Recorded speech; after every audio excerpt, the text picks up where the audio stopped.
not to explain everything when it comes to certain films or certain masterpieces.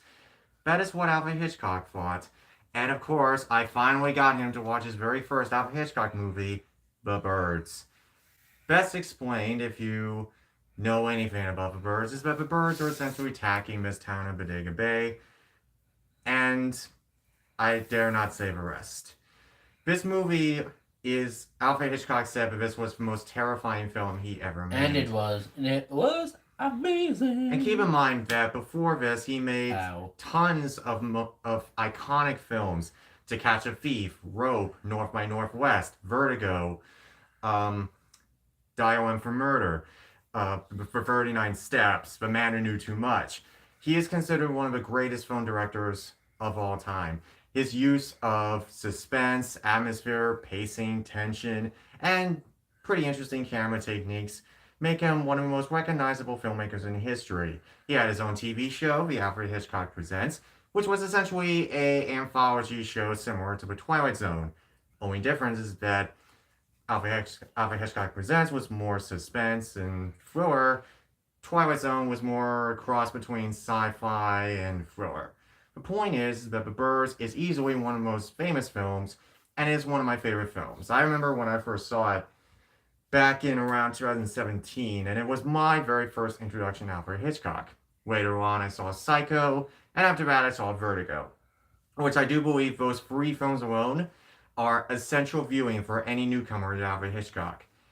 The Birds is now his very first Alfred Hitchcock movie, so he has a lot to learn when it comes to Alfred Hitchcock's style and Well, taste. what I gotta say to this film, I was very surprised how the visual looked, the Why do you have a cinematography. random sword? Think about it. I want to use the thing to kill all the birds with. Yeah. Dude, come on. Slice and dice. Stop it. Slice and dice all the birds with the stupid thing. Or get this flamethrower, burn this with the thing, get a flamethrower added to this, whoosh. You mean like in How to Train Your Dragon Free? Probably. Be kind of cool. But this will go away for a minute. Bye. No, stop it. But like I said, what I think about this movie, I like the cinematography, good editing, good story. Everything was all fantastic. The birds were like creepy as hell, and I also recommend watching this movie. And also light turned off too as well. Gives you good immersion too. Yeah, turn my lights off I and you'll mean, be I don't. immersed. The light was pretty good when it was on, but I recommend it with off too as well. It's also pretty. There's some. I'm not gonna tell you that there's other stuff in the scenes are pretty cool. That are way more interesting. It has a cohesive story, Mm-hmm. really well done, and what's his name? John whatever. John Hitchcock. Alfred Hitchcock. My bad. Alfred Hitchcock. Hitchcock. Hitchcock. Hitchcock. That's a weird ass name. Hitchcock. That's a weird name, but okay, fine. Hitchcock. Dude, I'm just kidding. Alfred Hitchcock. I'm just joking. Yeah. But Howard Hitchcock. Dude, Alfred Hitchcock. My bad. Alfred Hitchcock. don't disrespect him. Okay, I'm just kidding. Alfred Hitchcock. Okay, he is a good writer. He's the one who directed this, right? Yes. I gotta say he is a good director, and I think he did wrote this too, right? He never writes his movies. He But directs them. he's a good director. Give it that. There's a weird scene, not weird scene, but kind of like crazy scene that actually does happen. Well, actually did happen in real life. I'm not gonna tell you what that is if you have seen the movie already. It's an old film. You may have seen it already, but it's a crazy scene. It did happen in real life. I was like, damn. There's a lot of crazy stuff in this film that happened. So much, a lot of craziness, so much to it. It's got a well-known cast. Tippi Hedren, who this was her first collaboration with Alfred Hitchcock. Her second would be Marnie, 2 years later. And then you also have Rod Taylor, who was also in the first adaptation of A Time Machine, which I also recommend. There's also Veronica Cartwright, who you may know her as Lambert in Alien, but we've already talked about that movie before. And then you may also recognize Jessica Tandy, who would later win an Oscar for Driving Miss Daisy in 1989. So you got a pretty good cast here. A future star and a couple well-known stars already. But the thing to remember is that this movie has no score whatsoever. There's no music score. Bernard Herrmann, who had composed several films, including *The Davy Oyster Still* and *Taxi Driver*, he was a sound consultant, and I This guess is he drama, had right?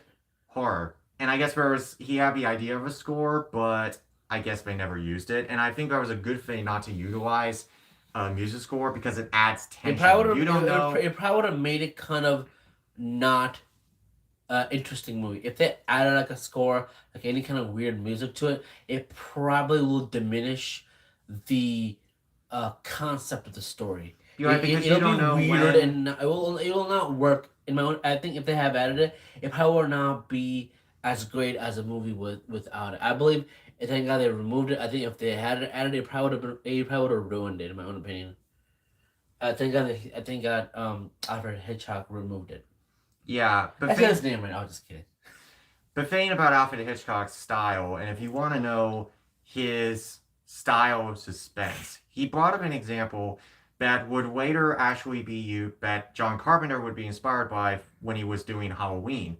Hitchcock said that the idea of suspense is like, yeah, you can think of it as two people are sitting in a diner. Underneath them is a bomb. You don't know when it's gonna go off, but the two of them are too busy talking to even notice it. So the idea is that you keep them on their toes. You don't know when that bomb's gonna go off, but something's gonna happen to these characters or whatever, and you don't know when, you don't know what's gonna happen, but it keeps you on the edge of your seat. It keeps you guessing all the time. And it's interesting, a lot of Hitchcock's movies, they would sometimes have a twist ending, but this movie, minor spoiler word, I hope not. I felt like it had a abrupt ass ending. There's no twist. It has a There's no abrupt twist. ending. That's the problem it had. Everything else was really really good. I remember. Okay. So when I was in high school, we watched this movie in high school, and I brought it in as sort of like an assignment. And the teacher, I think, one of the things we were asked to do was to write our own ending. So each of us, for a class assignment, wrote a ending to continue where the birds left off. And I still have mine somewhere on a flash drive. But anyway, but I have so many. I actually met the actress in real life, Tippi Hedren. I met her in person at a screening of a film, and watching this on a big screen is really interesting because there's no music at all, like I said. But on top of that, no one says a word, so everybody's just sitting there in silence, watching everything unfold, What if it was deep in their thoughts. 3D? That'd be good. Get out of here! If that wasn't No! if I was in 3D, you know how No, how it would not work. you know how creepy it 3D would was be. still in its infancy during this time. Yes, but what if they can add a 3D feature to it? If they do, you know, It would suck. no, it would be cool. No. Birds like, when are we gonna call the birds like kind of actually will peck you? Like, I was like, ah, people like shit. There's interesting themes in here. People have brought up a theme of love and violence. That these two, Melanie and Mitch, played by Tippi Hedren and Rod Taylor, they seem to be pulled together. Mitch definitely looks like a James Bond boy. Well, maybe he was considered for role of James Bond, but he looks Sean like Connery. But I don't know. No, the point is that the two of them sort of meet because of this situation. That the violence that is being projected around them sort of unites them, but not really. They don't really know each other. They don't really. They claim that they act like they knew each other. Maybe they were married. Maybe they had a divorce or something. But they never really knew each other the whole time. So it's interesting how the two of them meet.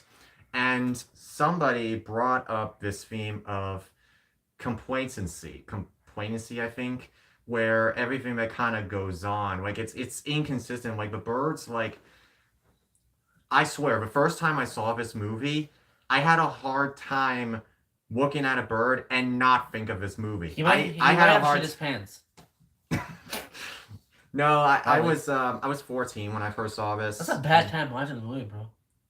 Well, I mean, at that time, I wanted to see Psycho, but I was too young, and then I saw it like a year later, and it's sort of. You should probably wait until 17 or 16 and watch the birds.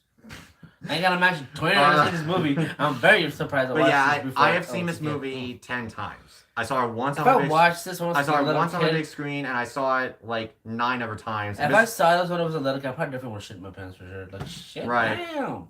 I would like, Mom, what the hell's a bird on my screen? Run. But see, here's the thing. I don't even know if I should say it because you kept asking me throughout the entire movie. That's Like, is what. there a reason why any of this is happening? Shit, I don't know. You kept asking me that all the I don't time. know why is it happening. Did they ever explain it though? The movie? Did they ever know? No, That makes sense. they never. It feels like it's the same thing. That's No, see, no, it feels the same like it's the haunted film. Think about it, because they never explained yeah. They never what happened explain. with the Eleanor situation, why the house wanted her in the first place. But in this movie, similar thing. We don't know why the birds act like mischievous a-holes. You know? Hitchcock said that there was a big difference between suspense and thriller. Suspense is like bit by bit keeping you interested, slowly but surely. Thriller is where it keeps you hooked like the entire time. So Hitchcock never really saw himself as a thriller director, You know, I'll be but very rather a surprised in suspense the director. internet. I'll be very surprised in the internet what people would have said, what the birds were, why they were attacking. Maybe they had something. There is no reason. That's I mean, I know there's no reason, but what if people actually thought of a reason? I mean, the people can have a theory. You know what I mean? yeah, that's the spoiler, by the way. That's the spoiler. I forgot to mention that. Sorry.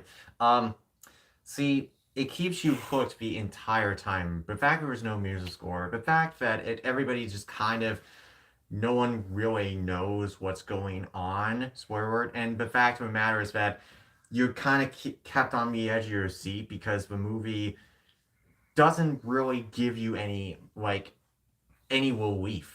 I mean, yeah, there's characters. It has There's abrupt Melanie and ending once Mitch, and again. It has there's abrupt ass Melanie and ending. Mitch and the school teacher talking and all that, and sort of, the suspense dies down. But anytime there's like an outdoor scene, after there's this one scene where Melanie gets attacked by a seagull for the first time. Okay, at first you may think that that's not really anything, but then something happens where the birds aren't eating. Okay, well that may not be anything, and then it just hits you, and that's how the rest of the movie goes. Sometimes, in order to build relief, sometimes you have to leave your audience hanging. So sometimes you have to show a scene that's suspenseful, but then you tone down the pace and the mood a little bit, and then you just keep them hanging there for a while, but not too long though. And then you ramp up speed again, and then that's how kind of Hitchcock does it with this movie. He kind of there's a slow pace at first, but then something suspenseful happens. Then it kind of dies down a little bit, and then it hits you, and then it dies down, and so it keeps you on your toes, and it I always felt like keeps the you I felt engaged. like the ending had abrupt ass ending, but it was still. I mean, like I said, it was still an amazing film. Yeah, I just had abrupt ending. That's the thing I actually had a problem with after that. that's Uh, why in high school we had a whole oh man. thing. That's my tripod. That's my other tripod. Yeah, well, it died. And- anyway, so that is why my I teacher. think it was Fate of the Bird. That's the reason why it died. That's why my teacher wanted to continue the story. I'll create our own ending to the Interesting. birds because of that sort of you know I don't want to give too much away, but it's kind of Even though, ambiguous. like I Kind of said, ambiguous once means again, open ended. even though that movie had an abrupt ass ending, when you'll see that, you'll know what I'm talking about. But that's the only thing I had a problem with the movie. But everything else was still amazing. This is the first movie that I can recommend to anybody. If you're not in film school, or if you are, study Hitchcock's I'll techniques. probably give This is it. the first one. I'll probably give this a 9 because the reason why I'm giving it a 9 is the reason why I'm putting it down one score is because of the abrupt ass ending. If it had a better ending, of course, I'd probably give it a 10. Yeah, But with the 9, it's a still good score. The reason why I'm giving it a 9 is because of the abrupt ass ending it had. But other than that, everything was super fantastic, really good, had a good story, good suspense feeling, everything else. Sorry about the weird water thing. Everything else, really fun. Look, everything else to it. I mean, Yeah, it was just terrifying. It's a terrifying movie because it's almost like a realistic kind of film, and it has that sort of almost apocalyptic kind of tone.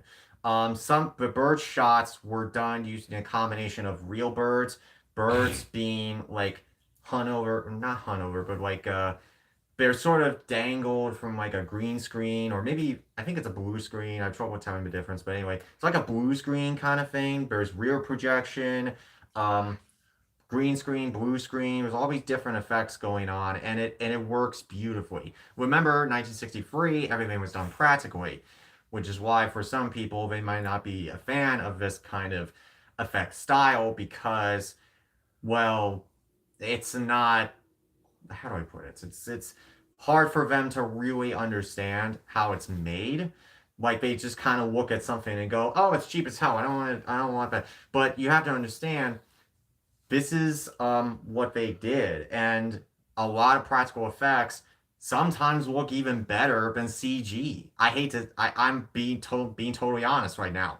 A lot of practical effects are much better to look at than CG because there's something actually there. Birds, there's something performing in front of a camera. The birds are hang or flying in some kind of like a green screen thing, but there's also sometimes real birds. And then there's like a shot where the birds are like coming out of, this is the last scene I'll mention, and then I don't want to give too much away. Well, But anyway, there's this scene where they're like in the living room, and the birds come out through the chimney. And from my understanding, they basically took like a bunch of birds that are in this cage, or at least I assume that's how they did it. And then they tilted it down toward the bottom of a chimney, and then all the birds were just released out into the scenery, you know. So see, you have to appreciate what came before. So I don't want to give too much away.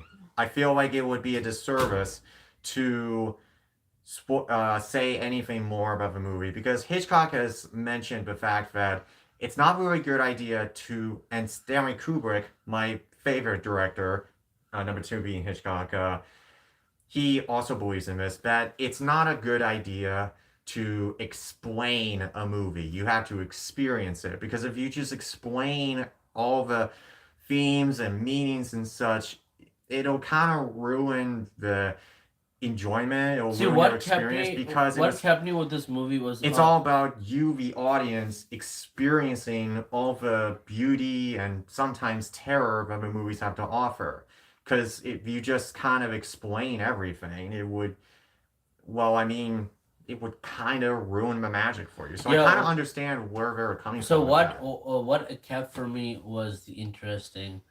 All the it has a lot of what kept me going through was creepiness of the birds, the story, and everything else. But the only thing that actually kind of made me mad was the abrupt ass ending. You said that before. Yeah, it's Yeah, the I only mean, yeah. thing that actually made me really mad. But everything else was still good.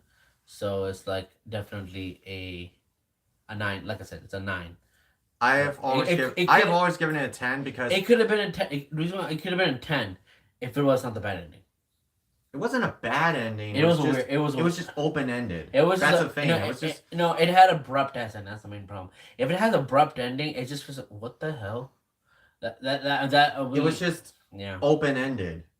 There's no, you know what I There's mean? a sequel, so birds too.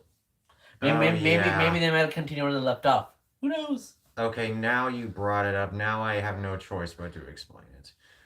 Showtime made a cable a pay-per-view movie which was, it was called The Birds 2 Land's End, but the problem was that it had no one from the original movie with the exception of Tippi Hedren, and she was in a completely different role. It had a similar plot to the first one, well, almost similar, but not really. And on top of that, it had one of the worst scores ever for a TV movie. One of the worst scores ever.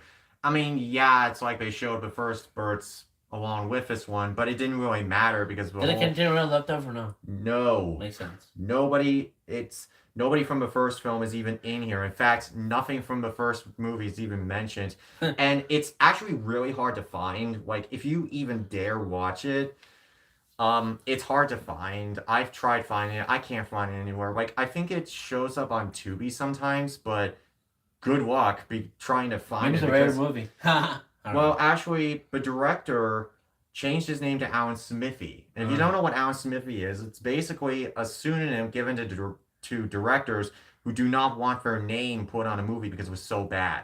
Makes sense. And this is another example. And And even Tippi Hedren said it was a horrible experience. So we're not even gonna mention it. We're not even gonna.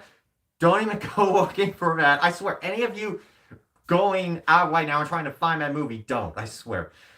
But oh my god, this is one of my favorite films of all time, and it's so meaningful to me. I've shown this to many people, including in high school. I still love it, and I'm very happy to say that my friend here finally watched his first Alfred Hitchcock movie. Good for you. Good job.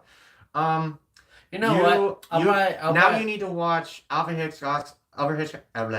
need to watch Alfred Hitchcock's other movies and study his style You and know how what? he does things. I'm probably gonna give this a 10. I changed my mind. I think I'm probably gonna give it a 10.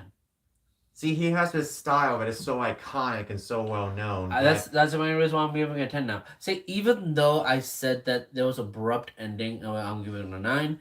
I decided maybe there's a reason for it. But I think way I was thinking about it, I think I'll probably gonna give it a 10 again. I'm probably gonna give it a 10, because of how everything looked and how the story was told and everything. I decided to give it a 10, even though I said it was a abrupt ass ending. Once again, if I had to give this movie I changed my mind. I'm probably gonna give it a 10. This is one of my top 13 10. favorite horror films, For sure. and because of the fact that this is what is known as natural horror, meaning that something that is out in nature, like birds or other animals. You know, it's something that exists in real life, something that you can go outside right now and, you know, go bird watching or, you know, make sure the birds don't attack you. I actually, when I first saw it, I couldn't even look at birds for like several years without even thinking about it. Birds. Yeah. If you go especially if there was like a whole flock of them. Like, if you actually see the birds movie, you don't want to see birds for like maybe like a month or 6 months. Like, hell no, run! So yeah. Yeah. That's the favorite thing. He likes to turn everything into a comedy. That's what I do. Best. Well, not everything, but you know, he tries to add humor to everything. These things. Not to everything, but like these movies, you know. That's what I do. Anyway, so I think it's best that we just leave this movie as a masterpiece that is worth revisiting, or maybe it's your first time. It's something that you probably will not expect, or maybe you will expect it. But either way, it is iconic. A 10. One of my favorite films. Well, like I said before, guys, thanks for watching, and have a great weekend. And the next one is going to be Thor. Thor Ragnarok is tomorrow. I'll be reviewing with my friend. I'll let you guys know how the movie turns out. Thor Ragnarok is coming out tomorrow, guys. And I'll review it. I'm probably not going to get the bucket thing. It's going to be very expensive. That's $40. Oh, explain the bucket thing. Pumpkin. Thor... The Thor pumpkin bucket is gonna be $40 a piece. If you also want the Thor statue, it's gonna cost like $199 plus tax, around like $200. If you want the statue itself, you can get the statue. You can probably get it on Amazon, not Amazon, but eBay if you want. But if you want to get it on AMC websites, you can. So the other one's $40 a piece if you want to get that, or that depends what you like. But I don't know. They're both kind of expensive, so I don't know about that. So I'm still gonna review Thor Ragnarok tomorrow with my friend. I'll let you guys know how the movie turns out. Then after that, guys, have a weekend. Stay safe and see you next time. Good night. Bye.